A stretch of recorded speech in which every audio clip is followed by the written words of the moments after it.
Hey, what's up, all you gig economists out there? The Orlando Rideshare Guy here. And in this video, I'm going to be discussing the pros and cons of Amazon Flex. So, if you don't know what Amazon Flex is, let me explain it to you real quick. So, it's an app that pays you to use your card to deliver Amazon packages. But not just that, you can also deliver Whole Foods grocery orders and restaurant food that customers order through the new Prime Now app. It's still a fairly new program, and it only seems to be available in major metropolitan markets, especially the grocery and food delivery services. So if it's not available where you are, give it another year or two. Maybe it'll be there by then. Yeah, so doing Amazon Flex isn't like Uber or Lyft where you can just turn it on and off whenever you want, except for the restaurant delivery. It's similar to DoorDash and Instacart, where you have to schedule your work ahead of time, but trying to get hours or blocks as they call them, that can be quite a challenge. And it's not like DoorDash and Instacart where you can see what hours are available a week or two ahead of time. You just have to constantly refresh the app to see if there are any blocks available. What really sucks is the app won't send you a notification when a block opens up. As far as I know, there's no specific times the blocks are released. On the flip side, the restaurant delivery service does kind of work like Postmates, where you can just go on and offline whenever you want, which is nice. But like I said, this is still a fairly new service, and it seems to only be available in big cities and in like the centers of big cities. So in order to get any delivery orders, you have to be close to one of the restaurants that is partnered with Amazon and at the right time when an order comes in. So it's mostly luck. So let's get back to talking about the heart of the program, the package delivery. So delivering packages sounds like an easy job, and for the most part, it is. You just go to the warehouse at your designated time, and you pull in, and they'll have a rack of packages ready for you. You just scan them with your phone, and the app will determine the quickest and easiest route to deliver them. So it's really idiot proof. And what's nice is that they only give you packages that don't require a signature, so you don't have to deal with customers face to face like you would with food delivery or rideshare. Amazon prefers that you hand deliver the package to the customer, but you don't absolutely have to.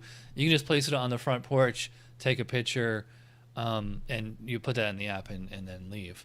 But you can't just leave packages where it's really obvious that they'd get stolen, like outside of an apartment building on the sidewalk, or if there's any kind of bad weather, you can't leave the package where it's going to get, wet or blown away with the wind. Fortunately, those kind of situations are pretty rare, so most of the work is just simple drop-offs. The pay is, in my opinion, pretty good.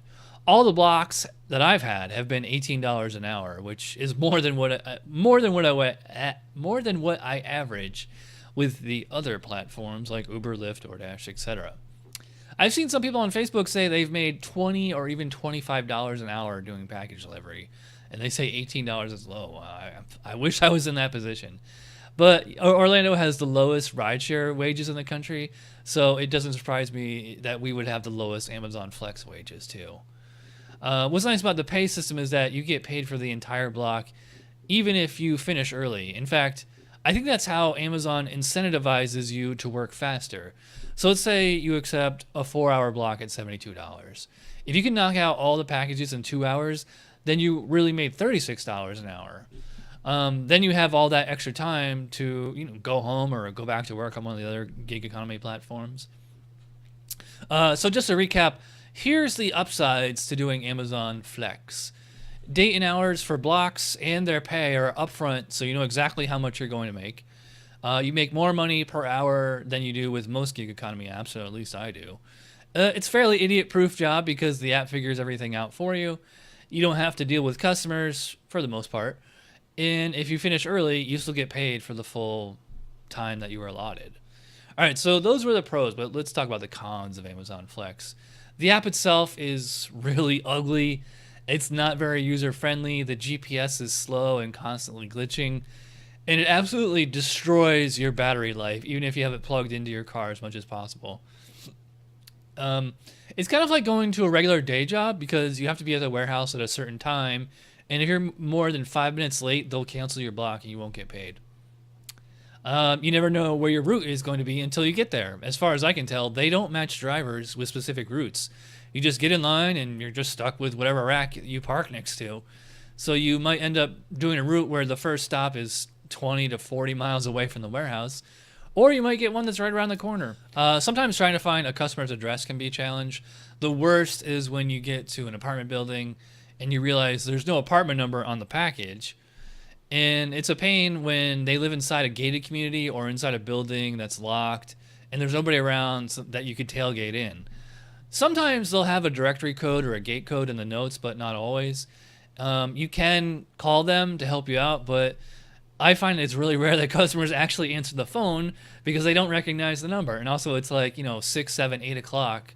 And it's not like they just ordered pizza and they're expecting something. Like, a lot of people are surprised when they get an Amazon delivery that late at night. So in those cases, you can't deliver a package. You have to bring it all the way back to the warehouse to return it.